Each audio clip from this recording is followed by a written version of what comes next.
पुण्यामधील अपघाताची चौकशी करणारे किती स्वच्छ आहेत असा प्रश्न आता उपस्थित होतोय।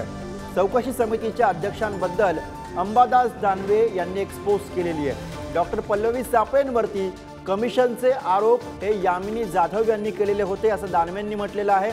सापळेंवरील आरोपांचं काय झालं सरकारनं सांगावं अशी मागणी सुद्धा अंबादास दानवे यांनी केलेली आहे। सापळेंच्या नेमणुकीतून सरकार गंभीर नसल्याचं दिसतंय असा आक्षेप सुद्धा अंबादास दानवे यांनी घेतलेला आहे। तर याच प्रकरणामध्ये आता हा नवा ट्विस्ट आलेला आहे। सापळे यांच्या बाबत अंबादास दानवे यांची एक्सपोज। सरकारनं पुण्यातील ससून रुग्णालयाच्या डॉक्टरांची चौकशी करण्यास नेमलेल्या तिघांच्या समितीचे अध्यक्षपद हे जे रुग्णालयाच्या अधिष्ठाता डॉक्टर पल्लवी सापळे यांच्याकडे दिले। मुळात डॉक्टर सापळे या कमिशन घेतल्याशिवाय औषधी आणि यंत्रसामुग्री खरेदीच्या कागदावर सही करत नाहीत। दानवे आपल्या एक्सपोजमध्ये म्हणतात असा आरोप हा सत्ताधारी पक्षाच्या आमदार यामिनी जाधव यांनी यापूर्वी केला होता, याची आठवण अंबादास दानवेंनी करून दिली। यावर चौकशी समिती नेमण्याचे सरकारने विधानसभेमध्ये घोषणा सुद्धा केलेली होती।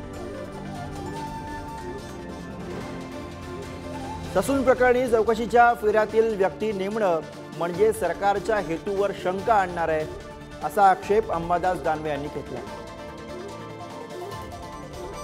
ही चौकशी समिती आम्हाला मंजूर नाही, चौकशीसाठी निवृत्त न्यायमूर्तींच्या मार्फत ही चौकशी करण्यात यावी अशी मागणी दानवेंनी केली। उलट सापळे यांच्यावरील आरोपांचं पुढे काय झालं हे सरकारनं सांगावं अशीही दानवेंची मागणी। हे असले अधिकारी नेमून हेच सिद्ध होतं की पुणे प्रकरणी सरकार अजूनही गंभीर नाहीये। असे अधिकारी नेमले असतील तर तपासाअंती काय समोर येईल हे कुणीही आत्ताच सांगू शकेल, त्याला चौकशीच्या ड्रामा करण्याची गरज नाही।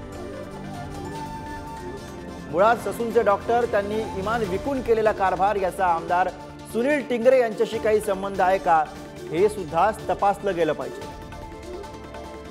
हे आमदार अपघात झाल्यावरती का पोलीस ठाण्यात जाऊन बसले होते याचं उत्तर अजून त्यांनी दिलेलं नाही, म्हणून चौकशीची व्याप्ती वाढली पाहिजे।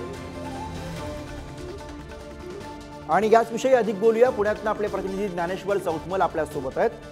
ज्ञानेश्वर, यात खरं तर बरेच मुद्दे जे दानवे यांनी मांडलेले आहेत त्यातला जो प्रमुख मुद्दा दिसतोय तो सापळेंच्या नियुक्तीबद्दलचा आहे। अर्थात त्यांनी याला जोड दिलेली आहे यामिनी जाधव ज्या आता सत्ताधारी पक्षाच्या आमदार आहेत त्यांनीच कधी काळी केलेल्या आरोपांची।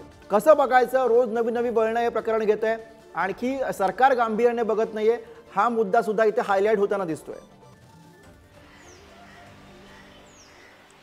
बरोबर आहे, अंबादास दानवेंनी जे आरोप केलेले आहेत त्या आरोपांमध्ये काही प्रमाणात तथ्य आहे।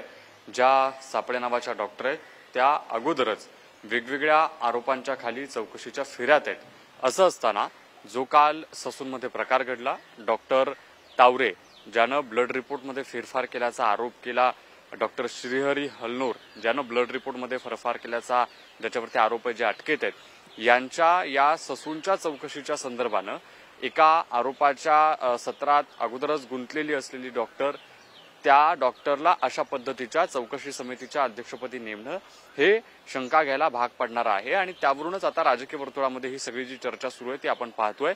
एकीकडे सत्ताधारी पक्षातल्याच काही लोकांनी ज्या डॉक्टरवर अगोदर आरोप केलेले होते अशा डॉक्टर सापळे यांची या ससून प्रकरणाच्या संदर्भानं जे बिल्डर पुत्र पोर्शेकार दुहेरी बळी प्रकरण आहे त्या संदर्भानं जी ससूनची चौकशी होती आहे अशा चौकशीमध्ये एका आरोपाखाली अगोदरच चौकशीच्या फेऱ्यात असलेल्या डॉक्टर सापळे यांची नियुक्ती होणं हे धक्कादायक आहे।